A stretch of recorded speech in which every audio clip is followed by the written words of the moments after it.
Christmas ഒക്കെ ആയിട്ട് ഇതുവരെ പ്ലം കേക്ക് ഉണ്ടാക്കിയില്ലേ? ഇനിയും സമയമുണ്ടോ? നമുക്ക് പെട്ടെന്ന് വളരെ എളുപ്പത്തിൽ വളരെ കുറഞ്ഞ സമയം കൊണ്ട് ഉണ്ടാക്കിയെടുക്കാൻ പറ്റുന്ന ഒരു പ്ലം കേക്കിന്റെ റെസിപ്പി ആട്ടോ. അപ്പോൾ വീഡിയോ ഇപ്പോൾ തന്നെ സേവ് ചെയ്ത് വെച്ചോ. ഞാനിപ്പോൾ 1/2 കപ്പ് പഞ്ചസാര ഒന്ന് കാരമലൈസ് ചെയ്ത് എടുത്തിട്ടുണ്ട്.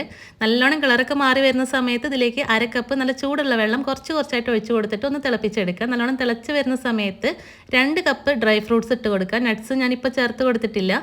ഇതെല്ലാം കൂടി നല്ലോണം തിളച്ച് വരുന്ന സമയത്ത് 1/2 കപ്പ് പഞ്ചസാരയും 1/4 കപ്പ് ഓയിലും ചേർത്ത് കൊടുത്തിട്ട് ഒന്നുകൂടി തിളപ്പിച്ചെടുക്കുക. എന്നിട്ട് ഇതൊന്ന് ചൂടാറാനായിട്ട് മാറ്റി വെക്കുക. ഇനിയിപ്പോൾ ഒരു ബൗളിൽ 1/2 കപ്പ് നട്ട്സ്, അതിൻ്റെ മുകളിൽ ഒരു അരിപ്പ വെച്ച് കൊടുത്തിട്ട് 1/4 കപ്പ് മൈദ, 1/4 teaspoon baking soda, 1 teaspoon baking powder, ഒരു 1/4 ടീസ്പൂൺ ഉപ്പ്, ഇതെല്ലാം കൂടി ഒന്ന് അരിച്ചെടുത്തിട്ട് നട്ട്സിലേക്ക് ചേർത്ത് കൊടുത്തിട്ട് ഒന്ന് മിക്സ് ചെയ്തെടുക്കുക. പിന്നെ ഇതാ വേറൊരു വലിയ ബൗൾ എടുത്തിട്ടുണ്ട്. അതിലേക്ക് 3 മുട്ട നല്ലോണം ഒന്ന് ബീറ്റ് ചെയ്തെടുക്കുക. അതിലേക്ക് ചൂടാറിയിട്ടുള്ള ഈ ഒരു കാരമലിൻ്റെയും ഫ്രൂട്ട്സിൻ്റെയും മിക്സ് ഉണ്ടല്ലോ, അത് ചേർത്ത് കൊടുക്കുക.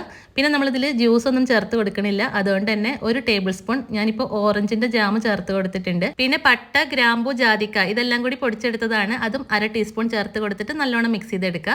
ഇതിലേക്ക് നമ്മൾ നേരത്തെ മിക്സ് ചെയ്ത് വെച്ചിട്ടുള്ള നട്ട്സിൻ്റെയും മൈദയുടെ മിക്സ് കുറച്ചായിട്ട് ഒഴിച്ച് കൊടുത്തിട്ട് മിക്സ് ചെയ്തെടുക്കുക. നല്ല തിക്കായിട്ടുള്ളൊരു ബാറ്ററാണ് ഉണ്ടാവുക.